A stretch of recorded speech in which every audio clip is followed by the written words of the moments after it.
तर मित्रांनो, पुन्हा एकदा स्वागत आहे तुमचं माझ्या व्लॉगमध्ये, ज्याचं नाव आहे इट्स ओमकार डुईंग. तर मित्रांनो, आज आलो आहे मी पळसदरीला. बघू शकता किती सुंदर निसर्गरम्य वातावरण झालं आहे. ते खूप खूप हिरवेगार झाडं आहेत. तर मित्रांनो, हे जे आम्ही रूट पकडलेला तो CST वरतून खोपोली होता. CST to Khopoli train fast.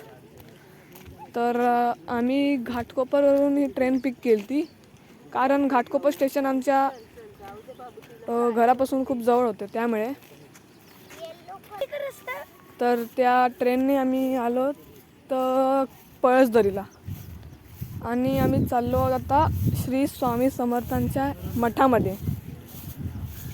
तर मित्रांनो, स्टेशनवरून जे मठाचा रस्ता 5 ते 10 मिनिटाच्या अंतरावर आहे, जे की तुम्ही चालत चालत पण करू शकता. आता बघा, आम्ही आलो आहोत छोट्या नदीपाशी. तुम्ही बघू शकता खूप सुंदर अशी नदी आहे. ते